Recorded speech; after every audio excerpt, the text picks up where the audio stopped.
And we will move on to the last part, concern and hope for church. I have concern in this pandemic situation. We cannot open church like full like before. Yes, we have some in-person service, but it's still different. And this video conversation is one of our efforts to do something in this pandemic. And I hope we can do this kind of conversation in person sometime soon. Yes, this online, I'm really grateful that we have some online tool with this video thing, everything.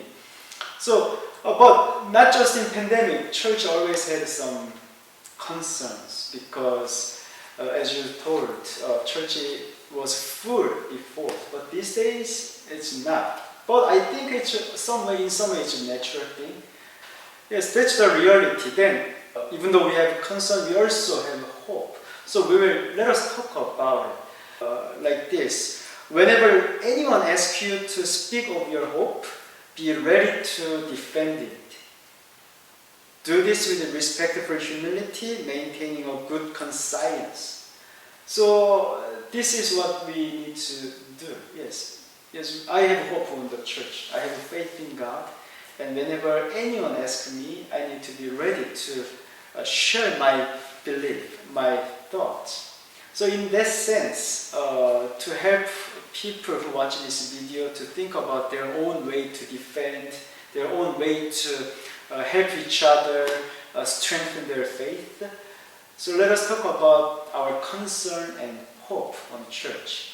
What's the concern you have for Whiting Church or Netawaka Church? And what's the concern you have for Universal Church? Yes, no matter what denomination is, yes, whole Christianity. What do you think the concern we really need to think about? So this time, Marilyn, would you start?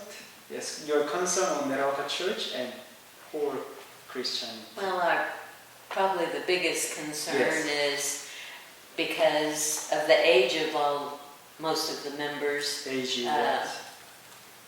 you know, as more leave us, there's fewer and fewer of us to take care of the church and its needs. Right. How are we going to keep doing that? And, you know, will the conference at some point step in and say, we have to move you somewhere else? Yes. I don't see anybody volunteering, unfortunately, to say, oh, let's just all move over and go to Whiting, or I'll go move to Horton and go there. Because I know that there's some that have grown up there much longer than I have, and I'm not sure that there's anything that could happen that would make them give as much time to another church, maybe. They might go, but I don't think their full commitment to another church, unfortunately, would be the same. But at the same time, I'm not sure that we're getting new people in because families' interests in today's society do so many other different things on Sunday. You know, they go to ball games, the kids have ball games, or whatever sport they're involved in, and it's on Sunday morning. And I feel sad that whoever agreed to starting those things on Sunday morning let it happen, because church should be first for everybody, and unfortunately it's not. I think one of the things that we as members of the church can keep doing is showing our commitment to church and the things that we do, the activities that we do, you know, helping with harvesters and praying for people each Sunday. Maybe they'll see some of those things and feel like they're missing something, and maybe something that's said or done will inspire them to seek a church out, not necessarily ours, but a church somewhere, and feel like that there's something that they've been missing and they can find that connection in God's church, in whatever denomination it might be, not just ours. Because any church would be better than no church at all. And so I don't know, you can't drag them in. They're just not going to allow that. And they wouldn't be happy, and they wouldn't get the feeling that we all have, that we get when we come to church on Sunday, or any other day for that matter. But and for worldly church, I think there's so many groups that are trying to put church down, and so we have a big struggle against some of those. But all of us have pretty strong faith, and I think there's not much anybody could say or do to make us give that faithfulness up. So I don't know what the answers are, and I know we've struggled with the answers for a long time, and probably will continue to do so. But I think just by doing and saying and acting the way God would want us to towards others, maybe you never know when some of that might rub off on someone else, and they'll search it out for themselves. Okay, thank you, Marilyn. Yes, we have a concern, but we don't know what's the answer. Right. Yeah, but yes, I really agree, because for the first couple of years in my ministry, because this is my first experience of ministry, whenever I went to some meetings, conferences, or seminar, everything, some learning event, I thought I can have answer out of it. Okay, maybe I can get some great answer that I can just apply to my ministry, and then it will automatically be great. And year after year, I thought, oh, maybe this is the journey, looking forward to the answer. Yes, answer is not something I can achieve. Answer is something God has given us, God can give us in His timing. So I thought, because sometimes I was disappointed by some kind of meetings, because there was no clear action plan. Okay, I misunderstood. Whenever meetings, we need to have action plan. So what are we doing after this? But not every meeting necessarily had it. And I thought, is this meeting good? But later I realized, oh, that meeting gave me food for thought. Okay, so I could develop my idea. So that's why I could even begin this conversation, and I'm really enjoying to listening to you, because as we don't know what's the answer yet, but it can give us food for thought on our way to this faith journey. Yes. Okay. Yes, Marilyn. So after Jon, let's talk about hope. Yes. So thank you for sharing the concern that you think. Then Jon, would you share any concern about the church, Whiting Church, and University of Church? My concerns about the local church are, I think, like the vast majority of local churches, declining membership, yes, aging membership, and the ability to continue in ministry and maintain just the physical structure yes, of the church. I think we do a good job of taking care of each other. yes. But the physical structure becomes problematic. There's a lot of forces at play, economic, societal, and like Marilyn, I don't know what the answer is, but for the local church, that's my concern. How much, and I keep thinking, well, another 5 years or another 3 years, I don't know if we're going to be here, but we're still here. Yes. And so, even though I'm concerned about it, we're still here. Yes. We're able to meet, we're able to keep our building open, we're able to be together, we're able to worship together, and so right.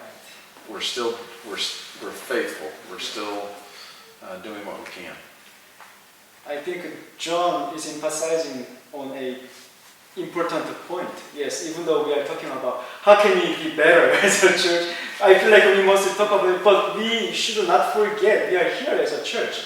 Because we are here as a church, we can talk about the future and how can we be better. So I think it's important to remember we are here as a church. So, And when I think about the larger church, and I think it applies to our church too. People are less and less concerned with finding God, or that being part of their life. They let other things take that space. yeah, that's true. And so their need for church, they don't think they need it, but I still think they have a hunger. They have that emptiness that they're trying to find other places and other ways. And many families, they're just not one generation removed from being in church. They're now 2 or 3 generations removed from having any church experience. Yes. And that concerns me for the whole, Christianity church-wide. Just our feeling that we can do it ourselves, that we're enough. Well, we all know that we need Christ. We need God. Yes. So I'm just concerned that a lot of people don't think they do anymore. Right. That they can do it themselves, that technology will take care of me, Yes. They just don't consider their spiritual well-being. Yes. That's my concern too. Yeah. There are lots of things more fun than church. Yes, it is. And then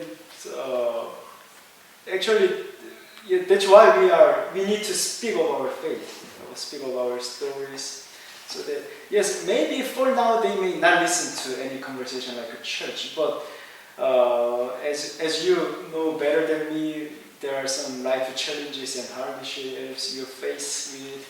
That's the point. You turn to yourself and think about: am I living in the right way? Am I going in the right way? Then they turn to the church, and as John said, church is still here, they can find a home, I believe. So, yeah, I think this time, it's time to be patient with declining the church and everything, yes, while we make efforts to move forward. Yeah. Yes, that's the concern we have. Thank you, John. Okay, then our last question is about hope. Yes, we talked about all the heavy things. Yes, we are here, but that's the hope. We are here as a church. I'm really glad we have people who are willing to come to church on Sunday morning, who are willing to be connected with one another. That's the hope, a basic hope we have. But what other hope can you see, Marilyn, for Netawaka Church and for Universal Church?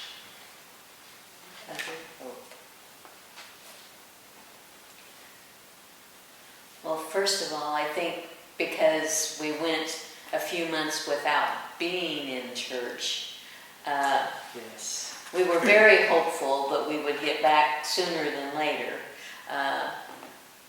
We're still hoping to be able to sing all of our songs and have communion the way that we used to have it.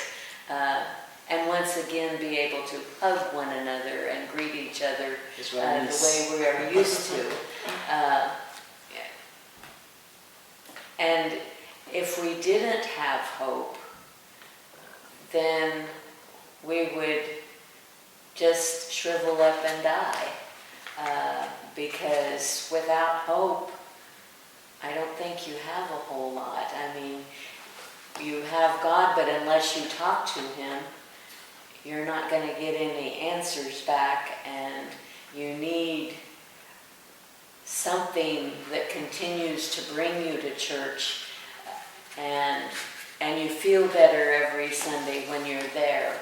And I think we all look for that and need that, and it gives me strength to challenge, have courage to do whatever needs to be done in the week, because we don't know what our week will bring.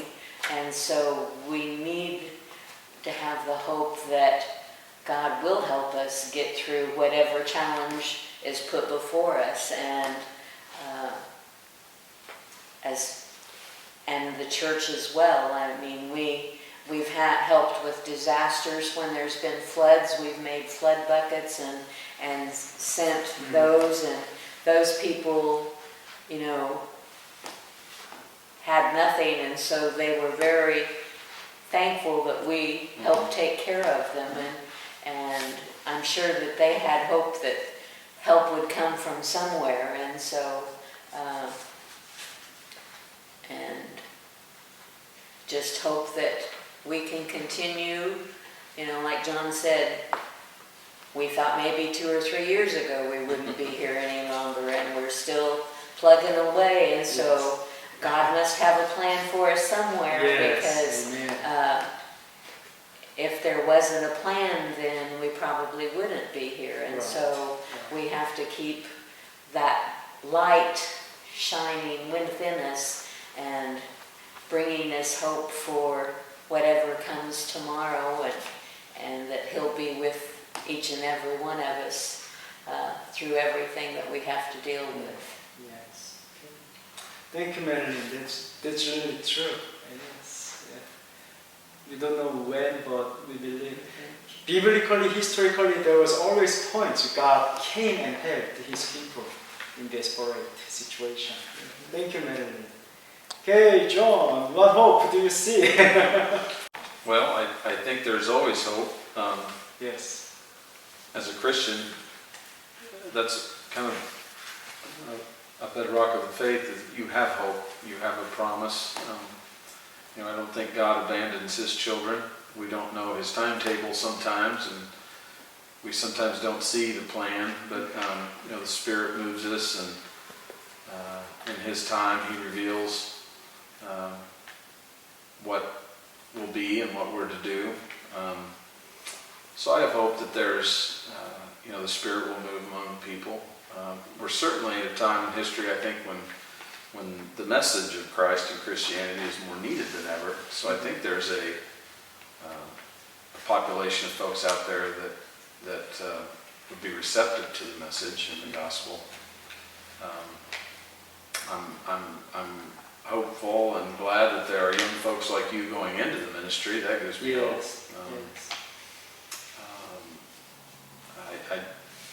If you're a Christian, you have hope. You know, it's just part of the faith.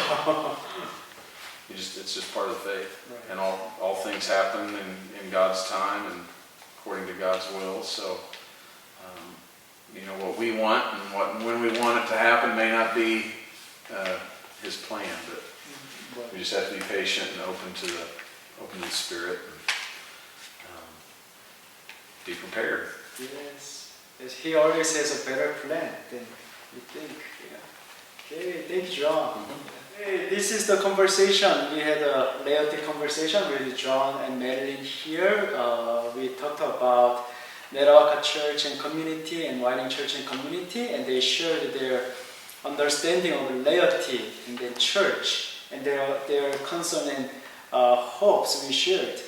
Yes, we try to grow together, but we are not perfect yet. However, as long as we do not give up, we will reach the point that God is leading us to. So even Apostle Paul said this: "Beloved, I do not consider that I have made it my own, but this one thing I do, forgetting what lies behind and straining forward to what lies ahead. I press on toward the goal for the prize of the heavenly call of God in Christ Jesus."